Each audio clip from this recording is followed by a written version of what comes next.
আমাৰ অসমত যিটো মিডিয়া বা নিউজ হৈ আছে বা ভাল বেয়া তো সেই সম্পৰ্কত আপুনি কি ক'ব যে আপোনাৰ মতামতটো কি ক'ব যে নিউজটো এনেকৈ নবজায় এনেকৈ বজালে ভাল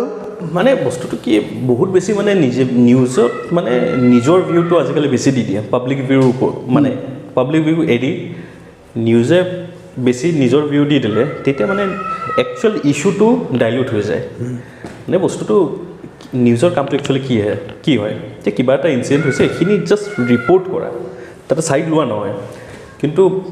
দেখা পাইছে যোনখিনি দেখা পাইছে আজিকালি গোটেই ইণ্ডিয়াতে হওক যে ছাইড লোৱা এটা পেটাৰ্ণ এটা আহি আছে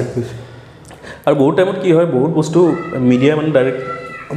গোটেই বস্তুটো এটা ডিচিচিভ ৰোল এটা প্লে কৰে মিডিয়াই যিকোনো বস্তু শ্বেপ কৰিবলৈ বা যিকোনো বস্তু কালাৰ দিবলৈ এতিয়া সেই কালাৰটো এটা পজিটিভ কালাৰ নে নেগেটিভ কালাৰ সেইটোতো মিডিয়াৰ ওপৰতে ডিপেণ্ডেণ্ট হৈ যায় আজিকালি কিন্তু মোৰ কথা হ'ল মিডিয়া একচুৱেলি কোনো কালাৰ দিব নালাগে মিডিয়াটো যেনেকুৱা হয় তেনেকুৱাই ইনচিডেণ্টটো দেখাব লাগে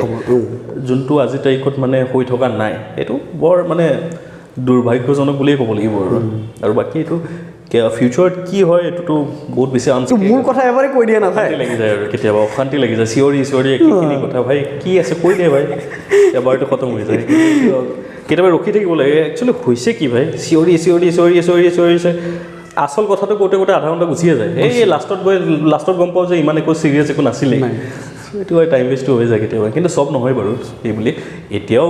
বহুত বেছি ষ্ট্ৰং জাৰ্নেলিষ্ট এতিয়াও আছে যোনে একচুৱেলি নিজে ৰিপৰ্ট কৰি আছে ভাল কাম কৰি আছে তেখেতসকলৰ কাৰণে মানে অপমান টাইপ হৈ যায় মানে বাকী বহুতে মানে এই ছেইম ফিল্ডত এনেকুৱা মানুহ আছে যোনে ইমান ভাল কাম কৰি আছে এনেকুৱা মানুহ আছে যোনে বহুত বেছি লাগাতকৈ বেছি বেয়া কাম কৰি আছে তো সেইখিনি মই ভাবোঁ যে একচুৱেল জাৰ্নেলিজমৰ কাৰণে অপমান হৈ যায় আৰু যোনটো হ'ব নালাগে বাকী ষ্টিল হোপফুল যে ফিউচাৰত কিবা এটা হ'ব যে চেঞ্জ হ'ব ভাল মানুহ আৰু ওলাই আহিব আৰু ইউথ স্পেচিয়েলি আৰু ওলাই আহিব লাগে জাৰ্নেলিজম ছেক্টৰত স্পেচিয়েলি ইউথ ওলাই আহিব লাগে এইটো আপুনি কিয় ভাবে যে ইউথ ওলাই আহিব লাগে ইউথৰ মাইণ্ড ইমান বেছি মানে ফ্ৰেছ থাকেতো ফ্ৰেছ থাকিলে আৰু ইউথৰ মানে কি হয় আমাৰ লাইবিলিটিজ বহুত কম থাকে যিমান বেছি লাইবিলিটি বাঢ়ি গৈ থাকে ইমান বেছি কম্প্ৰমাইজ হোৱাৰ চান্সটো বেছি থাকে এতিয়া কোনোবাই বিয়া পাতিছে কোনোবা ল'ৰা আছে কোনোবা বিয়া আছে এইবিলাক ক'বলগীয়া একো নাই কিন্তু তোমাৰ যিমান লাইবিলিটি বাঢ়ি গৈ থাকিব তোমাৰ ইমান বেছি কম্প্ৰমাইজ হোৱাৰ চান্স বেছি থাকে তোমাক ব্লেকমেইল কৰাৰ চান্স বেছি থাকে তোমাক প্ৰেছাৰ ক্ৰিয়েট কৰাৰ চান্স বেছি থাকে তো ইয়াং ল'ৰাবোৰ এতিয়া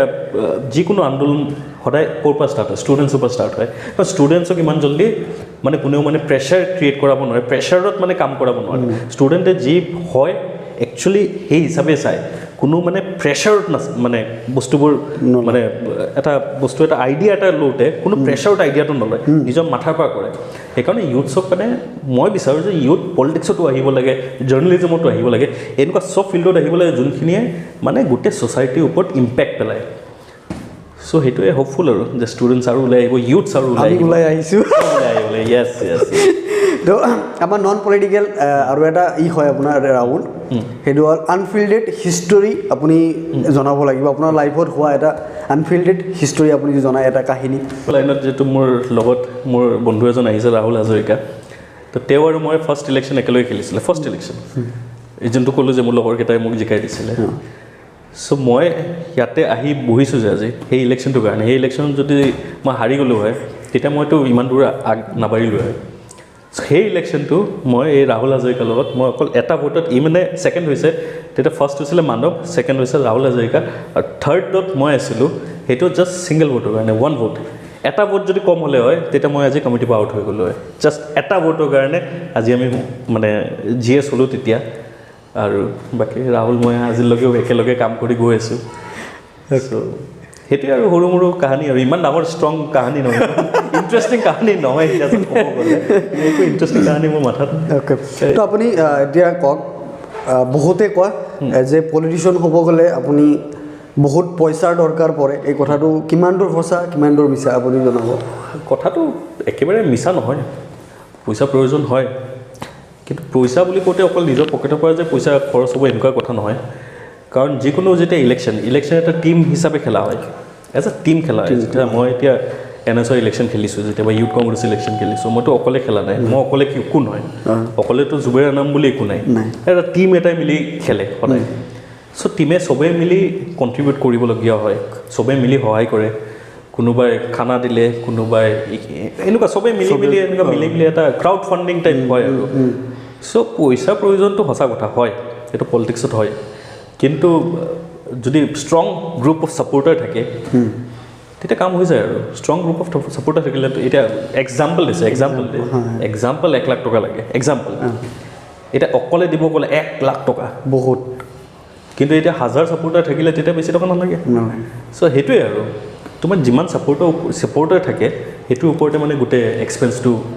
হৈ যায় আৰু। চ' পইচাত লাগে ন' ডাউট, কিন্তু টিম লাগে, মেইন হ'ল টিম লাগে। টিমটো মানে চব কামতে টিমটো বহুত মেটাৰ কৰে। চব যিকোনো কাম, এতিয়া তোমাৰ কামতো উইদাউট টিম তুমি অকলে পাৰিবা নোৱাৰিবা, যিকোনো জেগাত। আৰু পলিটিক্সত স্পেচিয়েলি এইটো বহুত ডাঙৰ টিম এটা লাগে, চব টাইপৰ মানুহ লাগে। মানে কোনোবাই তোমাৰ আইডিয়াছ ওলাব, কোনোবাই ছ'চিয়েল মিডিয়া আইডিয়াছ ওলাব, কোনোবাই ক্ৰাউড ফাণ্ডিঙৰ আইডিয়া ওলাব, কোনোবাই মেনেজমেণ্টৰ আইডিয়া ওলাব। তো তেনেকুৱা চব টাইপৰ মিলি এটা গ্ৰুপ এটা হয়। তো আজি জুবেৰ আনাম মইহে আগত বহি আছোঁ, কিন্তু মোৰ বেকত একচুৱেলি বহুত মানুহ আছে যোনে মোক ইয়াতে বহাই থৈছে।